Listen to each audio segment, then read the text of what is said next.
Welcome to another edition of the Business and Personal Podcast. We bring you closer to people you do business with or people that are just doing great things out in the world. And we're thrilled today to have a couple representatives from our space. It's based out of Milwaukee.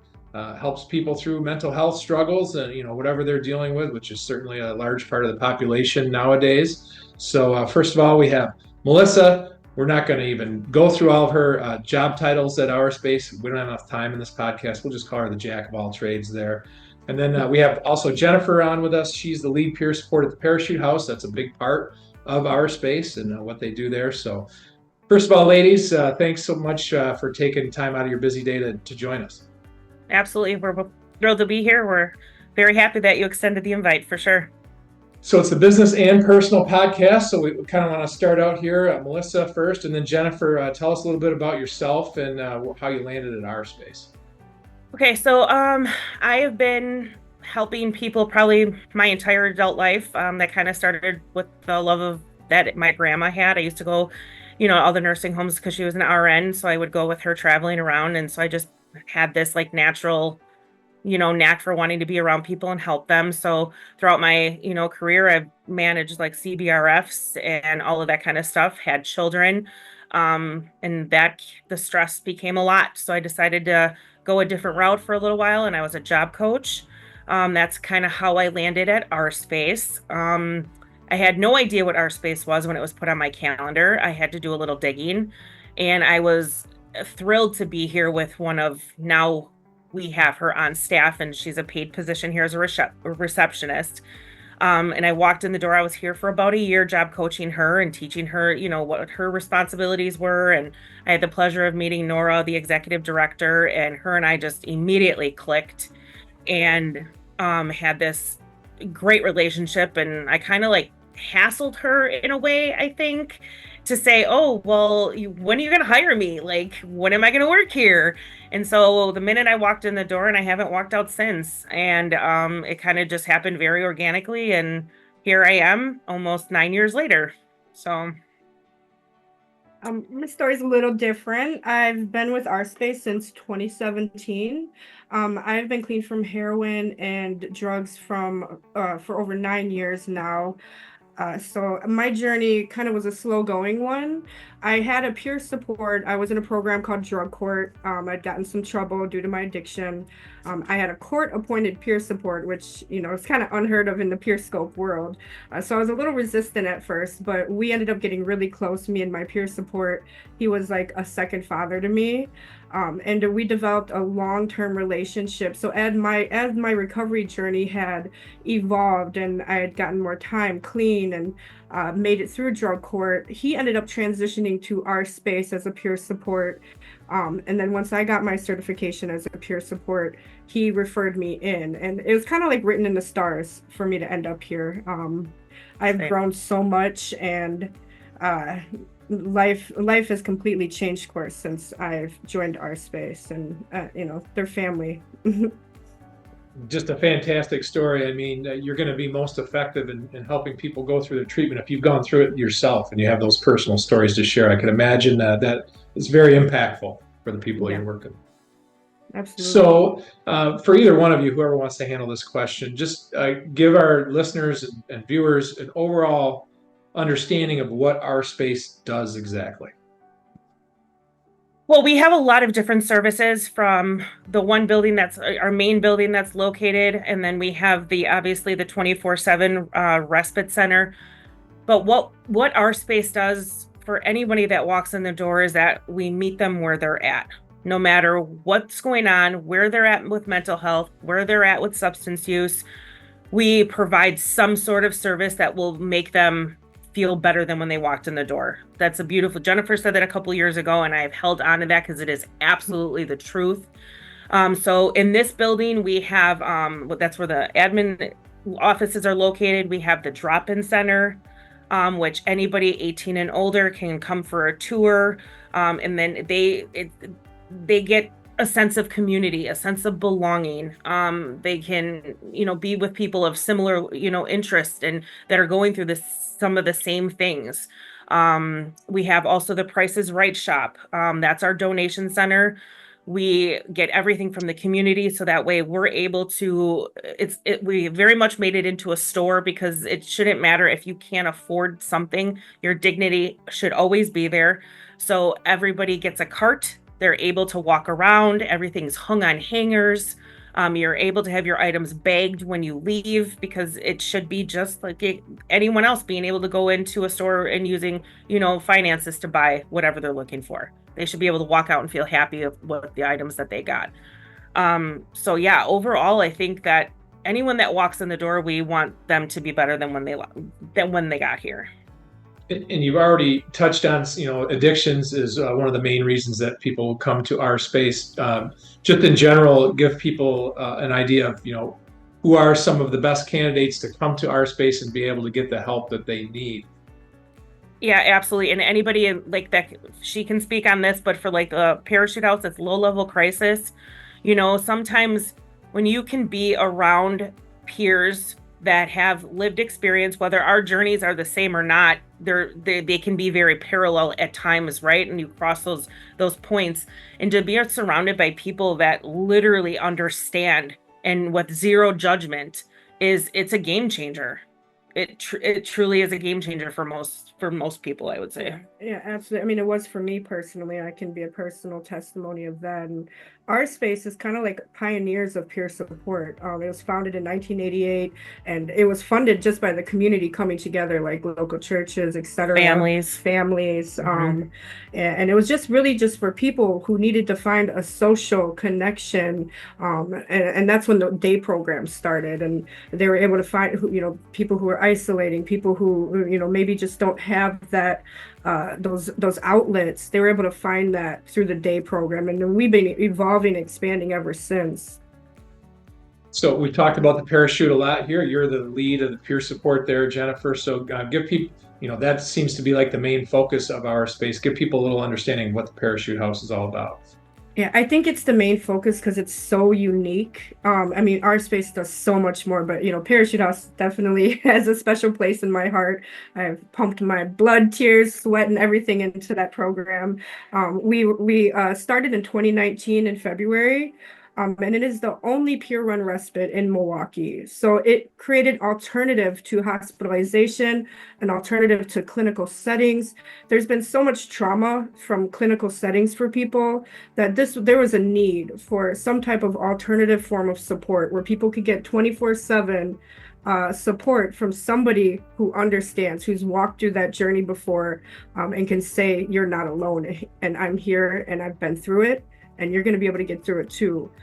It's just such a unique experience where you can really just let your guard down, be vulnerable, and have that intimacy where true healing happens through connection. And it's just such a unique experience. And we're kind of trying to create the wheel here in Milwaukee and have more respites like that, that are peer run, because I've seen so much success and so much benefit in the community and on an individual basis with Parachute House. So we welcome people into a home-like atmosphere for 7 days. Within those 7 days, we provide activities, groups, one-on-one peer support. Our main mission is always to have people feeling better when they leave, whatever that is for them. We kind of gauge that person by person, and we really just want people to feel like they are accepted, they are heard, they're understood, and we're not going to close the door at them, because so many people have had just doors closed left and right, and this gives them a stepping stone to so many different opportunities. And as we've gone on, we've developed so many different rapports and relationships in the community that's allowed us to provide that continuum of support and care. And it's just a very unique experience. So I feel like that's why it's a lot of focus, though our space is so big in what we do and so many other services. So I just kind of, I want to be modest in that. But yeah, Parachute House is a unique experience and one of a kind in Milwaukee. But I think that leads me into saying also, like, so the drop is equally as like the Parachute House is as important to the community. So is that drop-in center, because like she said, we pioneered that. The families came together and said, hey, my, family member needs a place to go for socialization. And we offer some very unique things at our space, which are very different than other organizations. I mean, we do AODA groups, we do support groups, we have recreational, because that's also important, art groups.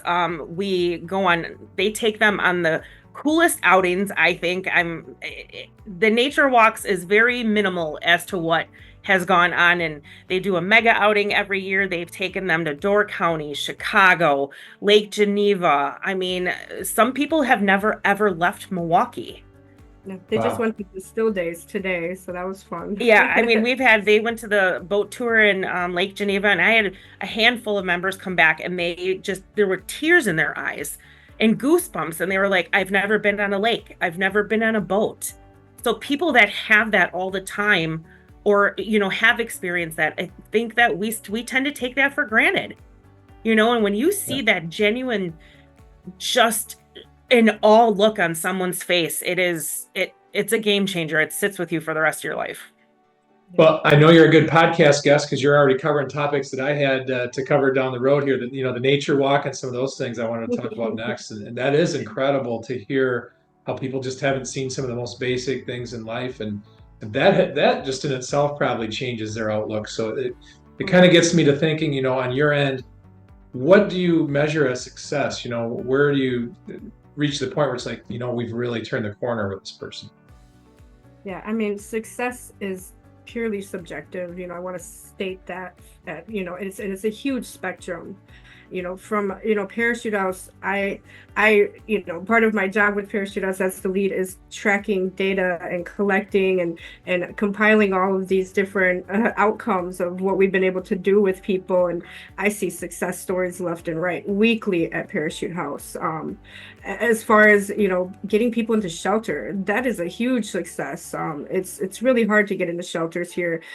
We have helped transition so many men and women into treatment, into sober living, and I stay with them on these journeys. Like, if there's people that I've met in 2019 that I still have ties to and I stay in touch with, I've seen people go into treatment, come back, then go into a sober living program, come back, get their own apartment, and then become peer supports. There's 2 people I know in the field right now who have used Parachute House as a stepping ground to become a peer support themselves. And that's kind of, that's just amazing to me. And to be able to inspire and create pathways and opportunities for people that a lot of places can't do, and that attributes to the uniqueness of Parachute House. Of it's so versatile and so organic. We're able to shape it and use it at will and meet the individual's needs and just help them along their journey of success. There's so many success stories that come out of Parachute House in particular that I can testify for, as well as within CCS, our CCS program and our day program. There was a story of a client who she had to get some major surgery done, and through the support of her peer support, with a past opiate addiction, through the support of her peer support, she was able to turn down any type of opiate medications after the surgery, which is huge for an addict to be able to have that strong of discipline and a boundary, to be able to say, no, I'm in pain, but I can make it through without these drugs and this assistance with these substances. And yeah, it's success is measured in so many different ways here. Basically, if somebody can feel heard, can feel seen, from something as small as that to something as grand as now working. We've even had people who have been in our CCS program who's came and worked for us. So the success is measured so far and wide and in between. And it's just beautiful to be a part of that. And I think too, overall, I think when you say success, I hear immediately hope. Yeah. I hear just that word alone can change someone's game entirely. I think that everybody that works at our space tries so hard to make sure, and these are words again of Jennifer that she used a long time ago, but success, like she said, is a huge spectrum, but as long as they are better than when they walked in our door, that's success. Y'all don't even need a host here, because my next questions was give me some success stories and whatnot. You just rattled off some incredible ones there. It's I can feel the family environment that is created there. It's like if someone happens to leave because they feel like they're good to go, they're always welcome back for whatever reason, if it's to work or if they fall back into problems. It's not like someone's gone, they're not ever allowed back. Once you're in for life. Well, and that just, yeah, that goes on into, we had a gentleman too that he was in, he received a felony because he made some bad choices, and he never left one side of town. He was always told never to come over to the south side. He was always, kind of conditioned that way. And he eventually like kind of broke that way of thinking. He ended up coming over to the south side. He ended up in Section 8 housing, so supportive housing, where he was then able to come to and attend the date or the drop-in center. He was able to work with a peer support. Then he was able enough to get through his addiction. He was able to stay in recovery. And then he was able to move out of supportive housing into his own apartment. He now has a car. He comes back here once in a while just to say, hey, he still works with one of our peer supports now just to make sure that he stays, engaged and integrated in the community. And he's been around as long as I've been here and then some. So Amazing. yeah. We do try not to like constantly think about success. Success, that too, though, for the record, success, because like we said, it's measured in so many different ways. And if somebody within the community just feels like they're being productive and they've felt a sense of purpose, a sense of hope, that's success. That measures success for us. And and like just keeping success out of the mind. We go through these ups and downs with people. Like I can testify just for a few people at the respite just this past week or so with, remaining anonymous. I've had a long journey with one of them. They had a couple incidences where, they were still relapsing. We've had to, defer them to other resources. They come back, relapse again, and come back, and now are on a stronger journey. And we've stuck with them through that process because we understand the ups and downs. It's not linear. It's a wavy, crazy line, recovery, and we stay with them on that journey and walk through it with them.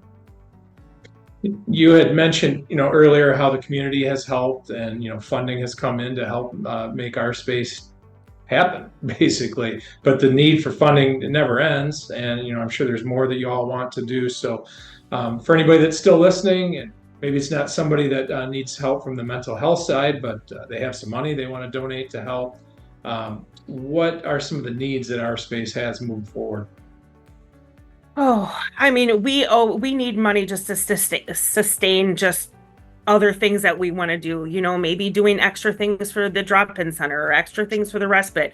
I mean, we hope funding never goes away, and especially for the respite center, because if that program ever disappears, it would be detrimental to the community and to the people that we serve. We take on, please send us, if anyone is ever wanting to donate. It helps with the Price is Right too. If anybody's cleaning out their closets or has old bedding and sheets, winter coats, I know it's summer, but winter is shortly going to rear its ugly head, and people are in the streets, and they're cold, and they could use those extra items that we all have laying around. So feel free just to bring them by. I'll give my contact information, and people can call. And monetary donations are always like beneficial because it helps the programs, it helps sustain our space as a whole. I mean, being a nonprofit, we're always in search of sustainable funding. Absolutely. We operate being funded by contracts from the grants, or from grants and contracts from the county, from the state. And then these things have time frames. So we're always trying to have that sustainable funding to keep these programs going. And then the little extra funding to do fun things, to have more activities, to provide more. We don't really worry about our pay because, we care about the people. And being a nonprofit, you don't expect to get paid a lot. That money gets put into the programs. If you've seen how much of our startup money went into building these programs, it wasn't in our pockets. It was into these programs, making them comfortable, making them beautiful, making them functional. And that's always our goal and main mission, is to, for the people utilizing the services. And well, and just like Jennifer said, and I think that this is definitely not at all, like, it's not out there. People don't talk about it enough. If it wasn't for people needing services, there would be no service. There would be no services. So again, it is for the people. It is to help anyone get those services that they need, whether it is mental health or substance use or anything else. You know, if someone walks in the door, we as our space can't provide that service, it's an open door here. We're going to make sure that we connect them instead of saying, oh, I'm sorry, we don't offer that here. You'll have to go, such and such other place. We don't want to turn anybody away. I mean, if we could help every single person that ever walked through our door, I think we would live and breathe it. I mean, none of us would go home. And we try. We do try. We do try. No matter what, Yeah. we're going to try our hardest Yeah. and give 100% every time. Yeah. Especially like with the respite, we only can accommodate so many people at a time. So I'm always trying to make sure whoever's calling in is getting connected to a place where it can help them and meet what they need at that time, because it's always a sense of urgency and people always have fires that need to be put out, and we just try our hardest with passion and with conviction, and just to make sure people are met and they're heard and they're seen. Yep. So on that note, what is the best way for people to reach out to you, either for donations or if they need help with your services? It's for Parachute House. So it is a 24/7 line you can call. To be able to receive respite, you have to call in. You go through a little pre-screening questionnaire, and with that approval, they can come in first come, first serve the same day. And they also can call 24/7 just to talk, to get resources. And that's with Parachute House. And then our space, anybody can give me a call. That number is listed on our website. I can shoot it out right now. It's 414-877-5911. But our website is very detailed. It'll tell you my contact information is all over that website. So, yeah. And then our address, our main building is where we accept donations, is 1527 West National Avenue. But yeah, you can always call and, feel free to drop by and bring us anything you'd like. And you will receive like a receipt for, Yep. 501c3. For tax credits and things like that. Because, we appreciate that. We appreciate the donations. Yeah. Anything helps. Absolutely. Well, fantastic. Melissa, Jennifer, just awesome information. Keep doing the incredible work that you're doing. I look forward to getting this out there. And, if we connect you to one person that you can help, this is well worth our time. Absolutely. Ryan, it's always a pleasure. We appreciate it.